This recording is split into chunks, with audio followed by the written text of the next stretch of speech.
Nilcete Gomes é graduada pela UFPA 2007 e especialista em biblioteconomia pela Faculdade Integrada de Jacarepaguá.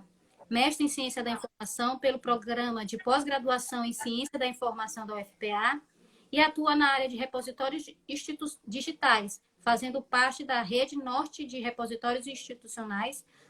Atualmente é bibliotecária da Universidade Federal Rural da Amazônia, UFRA, atuando como gerente no repositório institucional da mesma universidade. É criadora do perfil Biblioteconomia no século XXI. Certo? Certo. Tá me escutando? Tudo certo aí? Tá tudo certo. Tá bom. Então vamos iniciar, podemos? Podemos. Então tá, boa noite a todos, né, novamente, que estão aí presentes. Boa noite, Djalda, obrigada pelo convite e também por disponibilizar o espaço, né, para a gente compartilhar um pouquinho desse conhecimento aí, que é importante para todos nós nesse momento, né, que a gente está isolado, tem acesso a outros meios, então é só o que a gente tem no momento. Então, agradeço a participação de todos. Então, nós vamos falar, como ela disse, dos repositórios. E aí, como pensar, né, fora da caixa, já que é o perfil, né, o Bíblia Fora da Caixa, que está nos proporcionando esse momento. Então, como pensar os repositórios, né, fora da caixa? Não necessariamente somente aquele ambiente que você faz a publicação e ele é simplesmente estático e não tem tantas informações assim mais disponíveis para a sociedade, né? Então, os repositórios, eles devem adotar ações ou atividades que agreguem valor a essa pesquisa que tem dentro dos repositórios. Também promover os pesquisadores e a própria instituição, porque esses repositórios eles estão registrados em vários locais, por exemplo, em diretórios internacionais, como o Open Doar e o ROA, ou mesmo dentro do IBICT, que é o Instituto Brasileiro, né, Nacional de Pesquisa do Brasil, e aí a gente tem os repositórios, ele é como se fosse um agregador mãe de todos os repositórios do Brasil. Então, todos os repositórios são registrados nesses maiores, né? Por isso, nós temos uma maior visibilidade também, não só nacionalmente, mas internacional também, certo? Hoje eu vou falar um pouquinho de várias coisas desses repositórios. Por exemplo, as suas finalidades, a importância dele dentro da ciência aberta e as ações e serviços que podem ser disponibilizados pelos próprios repositórios nessa pandemia, né? E também trouxe algumas informações de publicações científicas dos bibliotecários nesse tempo de Covid. Vamos lá. Qual é a finalidade principal, então, dos repositórios? Eles têm como finalidade reunir, armazenar, organizar, preservar, disseminar e, principalmente, para recuperar a informação do que? Da produção científica, intelectual de uma determinada instituição, que pode ser uma área específica do conhecimento, porque existem repositórios mais específicos, assim como de uma comunidade em geral, como, por exemplo, as universidades, que é o repositório no qual eu trabalho. Então, Leite e Saião, eles dão basicamente essa finalidade, né, do que o RI faz toda essa gestão da informação da base digital da instituição, ok? E como é a importância dos repositórios dentro da chamada ciência aberta? Os repositórios, eles fazem parte de uma pequena parte da ciência aberta. A ciência aberta, ela possui o acesso aberto, as revistas científicas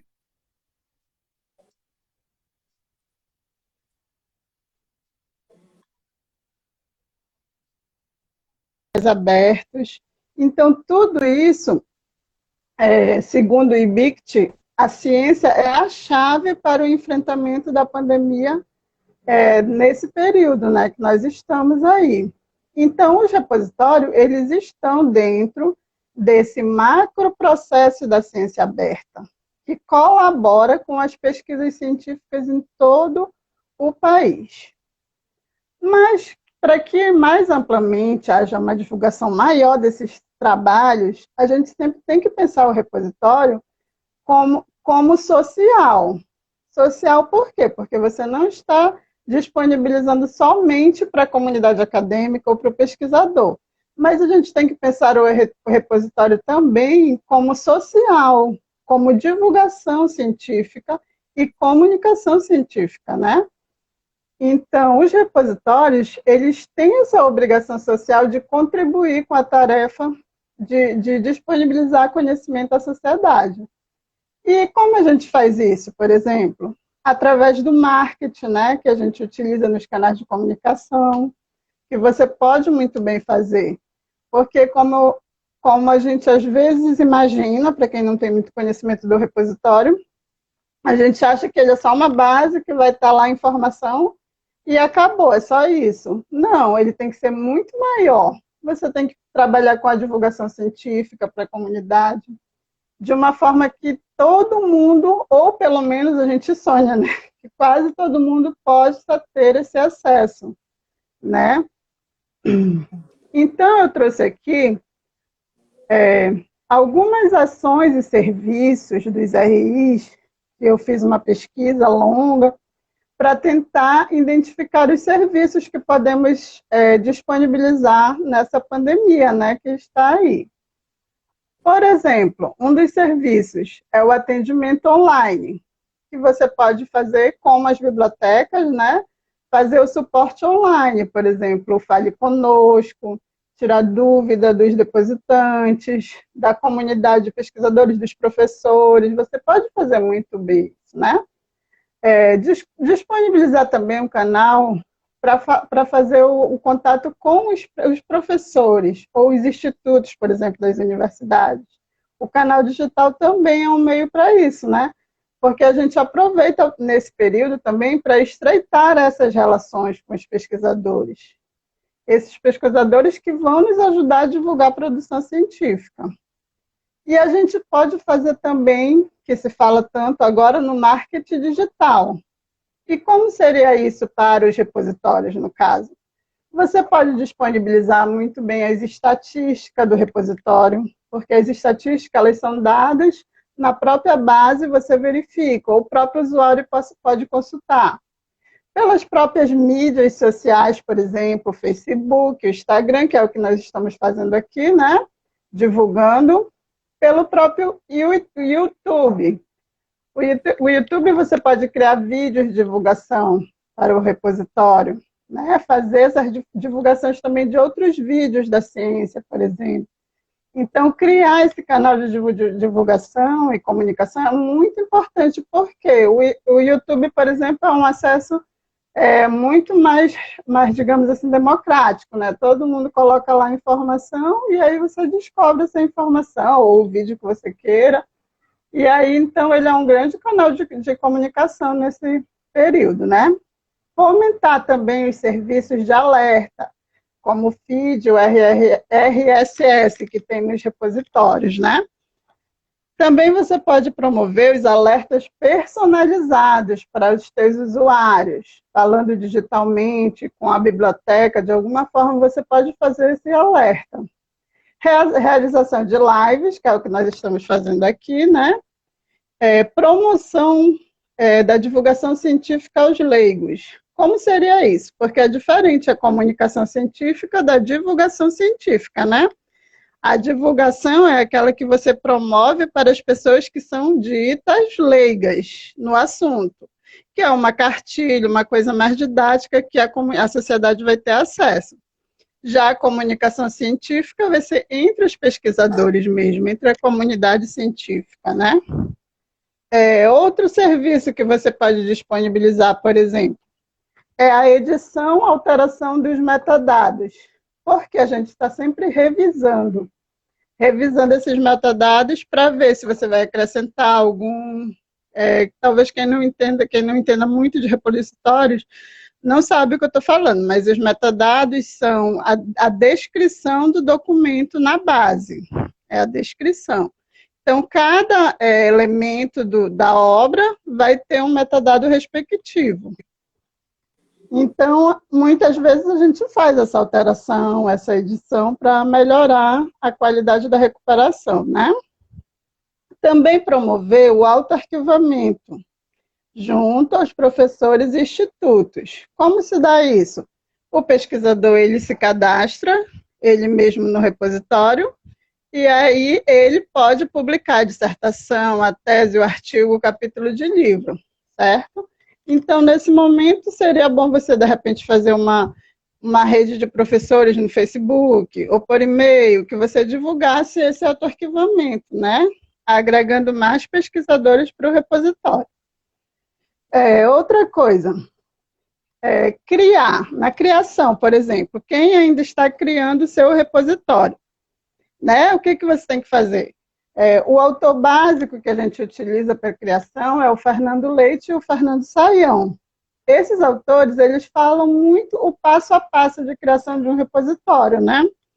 Então, esse repositório, ele deve ter legislação, né? Políticas que gerenciem todos os processos de metadados, de autodepósito, entre outras finalidades, né? Outra coisa que os repositórios, por exemplo, que já existem, muitas vezes nascem sem políticas.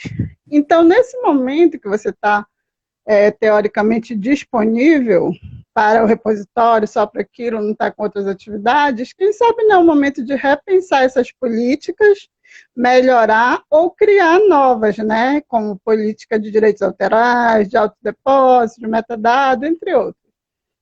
Preservação digital também é uma política muito importante para os repositórios, né? E política mesmo de marketing, que é saber como vai ser essa divulgação e que estratégias você vai usar. Então, é hora de repensar também essas coisas. Buscar também um outro serviço é buscar os periódicos institucionais, né? Um exemplo, a UFRA, se eu não me engano, tem 5 tipos de periódicos. Aí eu vou lá, criei as comunidades e vou recuperar esses artigos para manter só no local, né? Então, o que você pode fazer com os periódicos? Ou você pode disponibilizar um link de acesso para eles, né? Ou você pode, de repente, fazer um levantamento desses artigos e como vai ser esse depósito lá. Ou você pode simplesmente linkar o serviço lá na sua página. Depende muito do TI que você está tendo acesso também, né? Outra coisa importante também nesse período seria realizar a avaliação do RI como um todo. Como é isso? Por exemplo, a gente observar a qualidade dos metadados. Será que está correto? Principalmente, o que eu recomendo muito é observar a indexação nesse repositório. Inclusive, a minha dissertação foi nessa área, né? A indexação dos repositórios da Rede Norte. Então, quando a gente observa muitos repositórios pelo Brasil, estou falando só de Norte, Nordeste, não, estou falando de todo o Brasil, a gente observa muitos erros, porque a maioria dos repositórios usa a indexação livre, né? E o que acontece é que acontece duplicidade de palavras, entre outras coisas que acontecem lá na indexação desse documento. Então, seria um momento também de revisar essa indexação e melhorar a qualidade da recuperação pelos seus usuários, né? Outra coisa que eu acho também extremamente importante, que a gente criou no RIUFRA, e é uma coisa que eu recomendo, que é o mapeamento de processos e a criação de tutoriais. Os tutoriais, eles vão direcionar, por exemplo, o usuário para fazer o cadastro, para depositar mesmo o documento pelo autoarquivamento, né? Então, a gente pode criar tutoriais de várias formas. Hoje mesmo eu estava criando um outro tutorial para o RIUFRA. Então, é uma forma da gente trabalhar, né? Fazer uma ação em casa mesmo. E como é a questão do mapeamento de processos? Essa é uma importante ferramenta de controle dos processos organizacionais. E no repositório, para mim, pelo menos, foi extremamente importante, principalmente inicialmente. Inclusive, eu tenho um artigo chamado Mapeamentos de Processo no DSpace, já está disponível no nosso repositório, que vocês podem olhar mais ou menos o que eu fiz a respeito do mapeamento dos processos do próprio DSpace, que no início, quem tem a felicidade de já ter alguém para orientar que já tem o repositório, já está em andamento, é muito melhor. Né? Aqui quem nos auxilia muito é o UFPA. Mas, assim, quem não tem essa pessoa ou esse profissional que pode instruir, ele tem muita dificuldade. Por quê? Pelo menos eu, assim, que além de gerenciar a parte física, a parte visível para o usuário, eu tento mexer por dentro também, porque o nosso TIs da UFRA, por exemplo, tem muita dificuldade para mexer no DSpace e para mexer mais internamente. Então, algumas coisas eu mexo por dentro. Então, a gente mapeou alguns processos para facilitar o trabalho, para que a gente não fizesse todo momento um retrabalho. Então, isso é muito importante, é bem legal também trabalhar com mapeamento. Ok? Outra coisa... Está ouvindo bem? Tô. Sim, sim. Outra coisa, outra ação que a gente pode disponibilizar também é divulgar, reunir dicas de leituras a sites, por exemplo, para baixar livros. Isso você pode disponibilizar na página do Facebook, se tiver um site, né? Os livros gratuitos, como Amazon, Biblioteca Digital Mundial, entre outros. Outra coisa que você também poderia fazer é registrar o teu repositório no Google Analytics, né? Que é aquele de analíticas do próprio Google. E ele é possível verificar os indicadores, várias outras coisas que tem dentro do Google Analytics. Outra coisa são as métricas de redes sociais também. Seria um momento também da gente observar como é que estão essas métricas, né? Se a gente está atingindo, se a gente precisa melhorar, verificar mais coisas dentro dessas métricas das redes sociais. Uma coisa importante que eu recomendo também no início dos repositórios é registrar nos diretórios internacionais. O ROA, que é o Registro de Acesso Aberto no mundo, de todos os repositórios do mundo, e no OpenDoA, que também é um registro de políticas de repositórios internacionais. Com isso, você tem mais chance de seu repositório, seus documentos serem visualizados em todo o mundo, ok? Outra coisa seria divulgar, o que muitos repositórios, inclusive, estão fazendo, é divulgar os artigos sobre Covid-19 da instituição, né? Que agora os pesquisadores estão fazendo. Então, as editoras também internacionais, né, divulgaram o acesso a alguns artigos que eram pagos. Então, seria um bom momento para você fazer um marketing também com isso. Outra coisa, por exemplo, seria a busca de artigos do Covid sobre os próprios pesquisadores da tua instituição. Eu fiz recentemente também uma consulta e solicitei aos pesquisadores que enviassem esses artigos para a gente publicar no RIUFRA, né? Infelizmente, só apareceram 2 artigos, porque eu acho que ainda estão produzindo, ou eu não consegui mesmo, mas eu tentei divulgar o máximo que eu pude para recuperar. Que mais? Outra coisa que a gente podia fazer também seria promover, combater a desinformação provocada pelas fake news, né? Porque o que acontece? De repente você vê alguma informação pelo Facebook ou pelo WhatsApp, em qualquer local desse, que você sabe que aquela notícia é falsa. Então, eu acho que o papel do repositório também seria combater esse tipo de informação falsa, né? No caso, as fake news. Eu até coloquei um exemplo aqui, que eu vi recentemente lá no portal da UFF, sobre a hidroxicloroquina, né? Que houve vários fake news, vários processos aí, reclamações, brigas e tudo mais, por conta disso. E muitas eram fake news, né? Então, é o momento de você, de repente, estar colocando na página do repositório, ou nas mídias sociais informações corretas a respeito disso, para que seus pesquisadores não incorram em erros, né, desnecessários. Serviços nacionais que eu verifiquei que são disponibilizados atualmente, que estão agora nesse momento de pandemia. Um deles, que eu achei brilhante, foi o Diretório de Fontes de Informação Científica de Livre Acesso sobre o coronavírus do IBICT. Esse diretório é maravilhoso, vocês não têm ideia. Ele disponibiliza pré-prints de revistas, de artigos, né, que ainda não passaram por avaliação, porque está no momento crítico, então tem que ser logo publicado, né?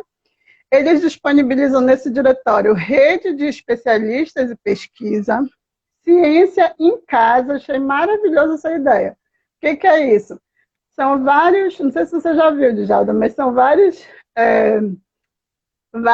fórmulas, brincadeiras, várias coisas assim, para a família, para as crianças estudarem. Bem legal esse Ciência em Casa, do IBICT. Outro que eles disponibilizam ainda nesse diretório são os gráficos interativos de informações oficiais do Covid, fontes de pesquisa, e também uma rede do Ministério da Ciência e Tecnologia chamada Rede Vírus MCT. Tudo dentro desse diretório do IBICT, é maravilhoso. Sugiro que vocês conheçam. O nome dele o site é diretório de fontes.ibict.br/coronavírus. Mas só você jogar no Google também, com certeza localiza. Uma outra coisa que o IBICT também lançou agora nesse período foi o Cielo Pré-Prints Brasil, que é um repositório de pré-prints de coleção de revistas científicas de acesso aberto somente da Cielo. Então, é bem interessante também. Outros serviços que disponibilizaram, por exemplo, a Arca da Fiocruz, o repositório da Fiocruz, né? Ele está fazendo curadoria de dados e publicaram também vários documentos sobre a Covid. O nosso RIUFRA também está divulgando os pesquisadores, né? Fazendo esse marketing com os trabalhos do Covid, conversas com professores, buscando artigos, fazendo essa parceria também, né, online, tudo online, né, que agora a gente não pode mais sair para nada. Ainda não. Então, o repositório da UNB também. Achei muito legal a iniciativa deles, que eles fizeram um repositório completo também sobre o coronavírus. Lá tem atos administrativos, relatório, entrevista, pareceres, várias coisas bem legais também que podem ser divulgadas nos nossos repositórios, né? O repositório da da Universidade Federal de Roraima, eu acho, né? Sempre confundo se Uni é Roraima e Rondônia, me perdoem, minhas amigas. Ele está realizando apresentações e atividades online, né? Por exemplo, teve o Jorge Cativo, que já esteve aqui com vocês, né? Perdão, que falou lá sobre dados abertos, a Fabiane Andrade, que apresentou o repositório deles também, bem legal. Um grupo legal também é o grupo da Rede Norte de Repositórios Institucionais, que está promovendo conversa com seus integrantes, que fizeram pesquisas recentes ou sobre assuntos em geral, mas que são muito benéficos, digamos assim, tanto à rede quanto à sociedade. Um grupo também dentro da Rede Norte é o coordenado pela professora Célia Simonetti, é o GICA, da UFAM. Eles estão pesquisando, eles estão fazendo um banco, também um banco digital, de informação sobre o Covid na Amazônia. E eles estão, como é o nome do coronavírus, acesso aberto ao conhecimento científico. Aí é o nome do grupo da pesquisa deles. E eles estão produzindo vários artigos também. Interessante, só que ainda não está pronto, né? Ainda não saiu. Rondônia, olha, o Rodrigo me lembrou ali. Obrigada, Rodrigo. Unia de Rondônia, me perdoe, amigos, eu sempre confundo. Então, outra ação internacional que eu verifiquei foi também dois repositórios internacionais que foram lançados recentemente, que é o MED-RChiv, de Ciências Biológicas, eu não sei se pronuncia assim, mas está assim, BioRChiv, É o MED-RChIV de Biológica e o Bio-RChIV de Ciências da Vida, tá? Eles têm também várias pesquisas de todo o mundo, dentro dessas áreas, tudo relacionado ao Covid, tá? São, seguramente, plataformas de acesso aberto, né? Mas isso me lembrou, isso são as internacionais, esses dois, né? Isso me lembrou de uma palestra que eu ouvi da professora Simone Weitzel, a semana passada, eu acho, no WebConce, que ela falou assim que ela foram umas frases muito assertivas dela, né? E uma delas, que ela falou que ela já andou pesquisando nesses repositórios e disse que ela não achava que tinha nem um terço da publicação em livre acesso. Lá, ela achava que estava muito limitado ainda. Eu realmente não tive como fazer esse levantamento, mas eu confio no que ela diz, porque ela é uma grande pesquisadora do Brasil, né? Então, ela fala que esse conhecimento ainda não é total, ele é ainda limitado, justamente porque essas grandes editoras científicas, né, como a ECV, elas gerenciam esse capital científico intelectual do mundo, né, e cobram para disponibilizar. Então, ela fala assim que nem tudo ainda está aberto, porque os oligopólios científicos não deixam ainda, né? Então é isso, vamos lá. E aí, passando das ações e serviços nacionais e internacionais, eu cheguei a uma conclusão, que um item que eu coloquei aqui foi as publicações científicas de artigos pelos bibliotecários no tempo de Covid, né? E, pasmem, eu não achei quase nada, Brasil e mundo. Inclusive, eu me incluo nisso, tá? O que eu achei? Eu achei uma pesquisa nacional de uma amiga, não sei se ela está na live, a Carla Girard, que ela é da UFRA de Paragominas. Ela me passou essa informação, que ela escreveu com os amigos uma pesquisa chamada Os Desafios dos Serviços Psicológicos mediados pela TIC no contexto da pandemia do coronavírus, 2019 e 2020. Sem sacanagem, eu pesquisei em todas as revistas de biblioteconomia, em todas que eu tive acesso. Não achei, gente, não achei nada de Covid, nem de corona, nem de nada. Publicada pelo bibliotecário que eu estou falando, não estou falando de outras áreas, estou falando do bibliotecário. Pasmem, foi verdadeiro isso, viu? Eu pesquisei. E nas internacionais, isso não é restrito ao Brasil, né? Porque nas internacionais eu localizei apenas 4 publicações. 2 bibliotecários, estou falando especificamente do bibliotecário.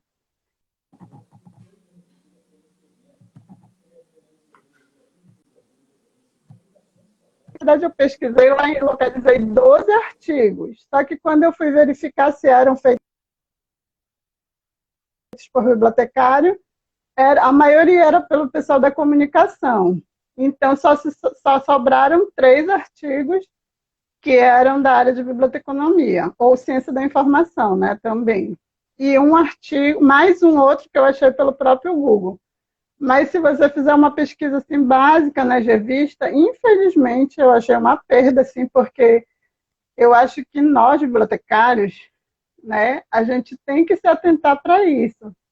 Porque o que acontece é que se a gente não se apropriar desse conhecimento também para divulgar, para escrever, para fazer várias coisas, outras pessoas vão tomar, né, a nossa frente. Como eu achei um artigo falando de gestão da informação em tempos de crise, lá da Universidade Federal do Tocantins, Tocantins, que é formado por comunicação social, jornalismo, contábeis, e nem o bibliotecário nesse artigo, entendeu?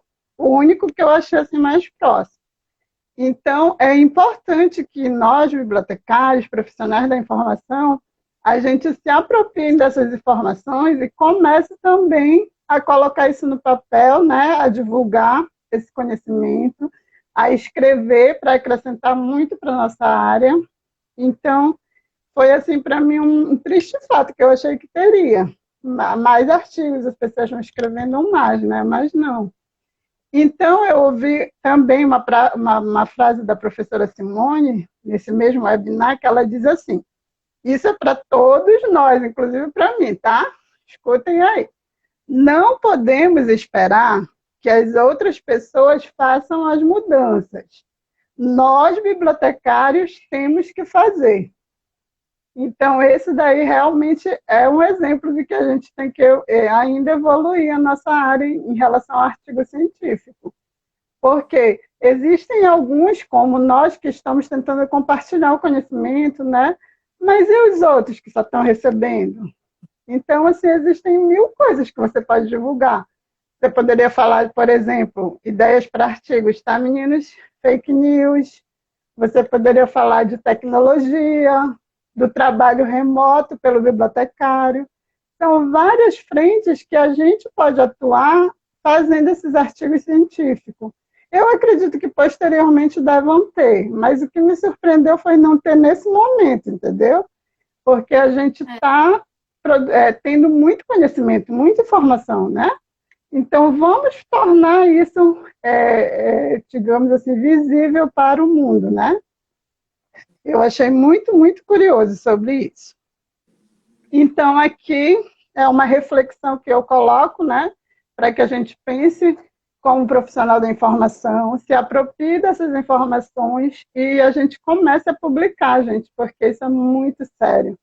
E é um mercado de trabalho, é um nicho também que a gente pode estar atuando, entendeu? Então, eu acredito na força do profissional, na divulgação da informação, em tudo isso.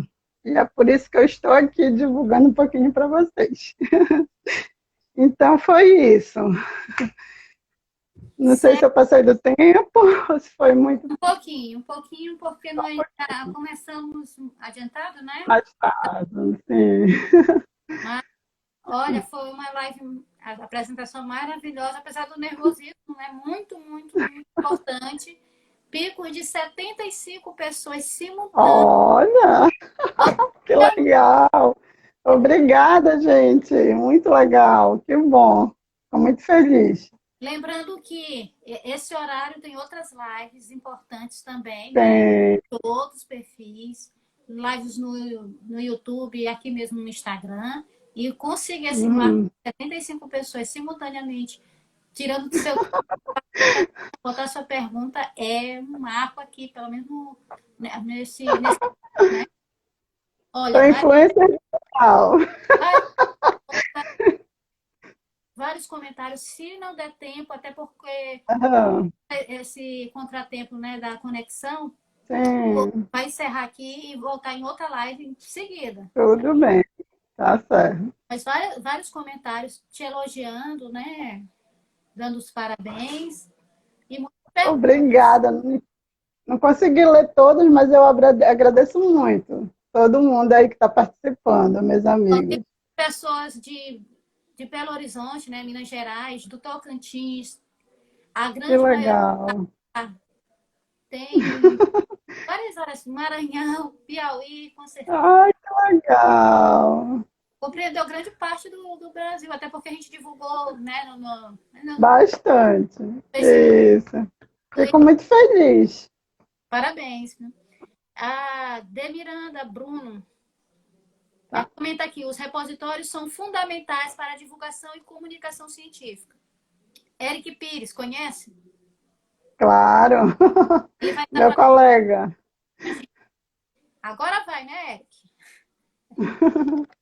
A busca federada, ele comenta, a busca federada em repositórios seria um serviço de grande valia para a comunidade acadêmica. Andréa Júlio pergunta, qual a ferramenta você indica para gerenciar esse repositório? Mas eu preciso saber o que ela está se referindo, porque se for a ferramenta de como construir o repositório, é o DSpace, que a maioria dos repositórios usa mundialmente, tá? Se ela estiver se referindo a isso. O Eric Pires pergunta também, no repositório da UFRA, tem material direcionado a portadores de necessidades especiais? Nesse momento, não, mas a gente está estudando as possibilidades também para incluir. Certo. Nilo Marinho pergunta, queria entender melhor essa relação com os artigos, pois os alunos preferem submeter a periódicos por causa do Qualis. Concorda? Não, mas é assim, Nilo. A questão de publicar ou não já é uma decisão do autor. Mas colocar no repositório, que também no caso, geralmente no repositório está depois de ser publicado em uma determinada revista, e não no momento que ele vai ainda submeter, porque existe toda a submissão a, como dos pares lá, esqueci o termo agora, avaliação dos pares, e posteriormente que ele é publicado nos repositórios em geral. Geralmente é assim o processo. Comentário da Deise Bíblio. Sim, infelizmente a desinformação virou também uma arma política. Verdade. Comentário de Daulina Santos, minha irmã. Ai, olha que bom. Esses conhecimentos fossem colocados em prática, seria uma forma que nós, pesquisadores, ter publicações. Sim. Porque eu acho que, assim, a questão dos repositórios serem mais divulgados até. Eu acho que, como tu falou, Sim. existem formas diversas de se divulgar a existência desses repositórios institucionais e assim, é pouco divulgado.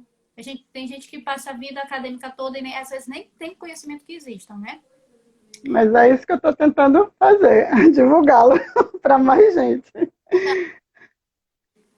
Ver aqui quem mais. Comentário do Hugo Rodrigues. Além de ser uma live informativa de cunho acadêmico social, o quão importante é o papel dos repositórios para a organização e disponibilização da produção acadêmica? Realmente. Que a gente acabou de É um comentário, não é uma pergunta, né? um comentário. Ah, tá. Sim. Essa live aqui, ela deixou de ser um bate-papo, mas ficou mais uma live informativa acadêmica, né? De cunho acadêmico. Isso. É verdade.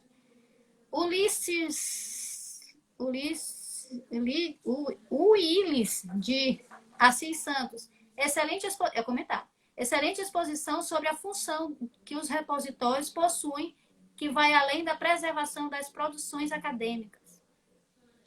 Nossa parceira Library Office comenta: estamos muito voltados para as redes sociais e esquecendo da produção acadêmica. A gente tem que saber dividir as coisas, né, Nilset? Tem que saber dividir. Mas é isso que eu falo. É porque há pessoas que estão preocupadas com essa divulgação, né? Como nós, a LibreOffice, entre outros. Mas e os outros bibliotecários, que têm um pouquinho mais de tempo? Então, a gente está chamando a atenção também desses outros, né? Que nesse momento não estão fazendo esse trabalho. Ana Paula Basílio. Comentário. As revistas precisam abrir chamadas e acelerar o processo de divulgação científica. Também depende das editoras. Pergunta da Bíblio. Você também não acha que deveria ter mais estímulo da academia para que os alunos pudessem interessar mais pelo mundo da pesquisa? Com certeza. Desde do meu TCC, eu questiono isso. Olha só, o meu TCC ele teve o tema assim mesmo: a pesquisa científica no curso de biblioteconomia da UFPA. Por quê? Porque eu questionava porque eu não conseguia ter uma bolsa de iniciação. Eu ficava indignada que eu queria iniciação e eu nunca conseguia. Na minha época era bem mais restrito. Então, é muito complicado nessa questão. Mas não conseguia por quê?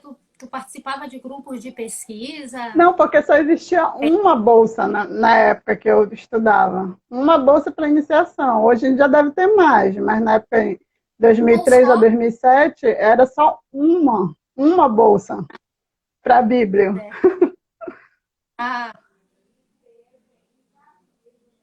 Rodrigo Paiva, que teve também falando sobre repositório, né, institucionais aqui, se eu não me engano.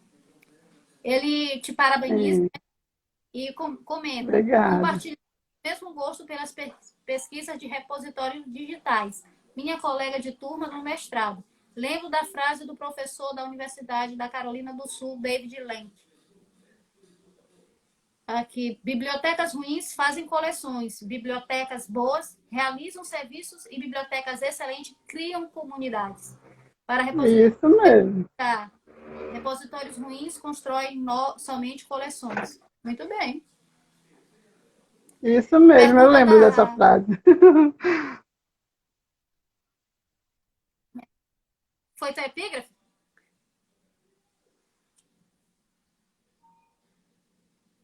Peraí que falhou, não te ouvi. A frase, se essa frase que ele falou aqui foi a tua epígrafe. Sim. Ana Jesus, estou construindo agora o repositório institucional na UFOB. Vou ligar para pedir ajuda, pode ser? Pode passar e-mail tranquilamente, falar comigo nas redes sociais aí que eu respondo. Eu estou sempre disponível aí para... É porque tu tá usando agora o perfil do teu filho, mas a gente Do vai meu filho, fala... Porque eu não consegui usar o meu, mas é Nilzete Gomes Biblio, divulga aí. Nossa produção vai botar, Joyce, coloca aí o perfil correto da Nilzete para Ana Jesus entrar em contato com ela, porque a Ana tá construindo um repositório institucional na UFOB. Ah, seja bem-vinda ao clube. Estarei aqui para ajudar.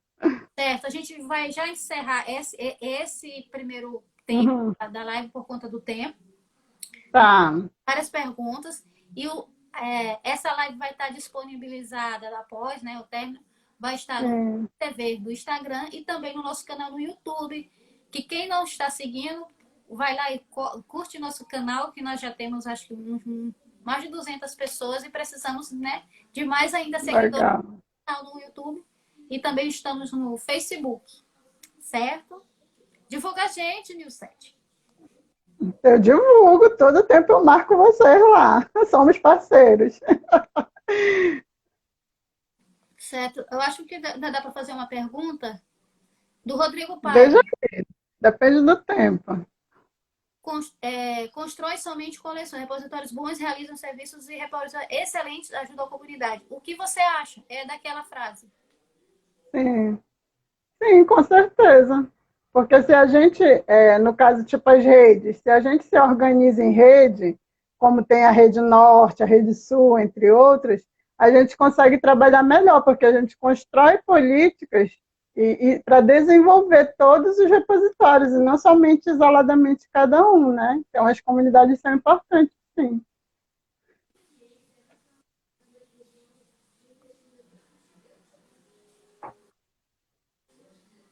O Glaucio Antônio pergunta, onde podemos fazer um curso sobre o de Space?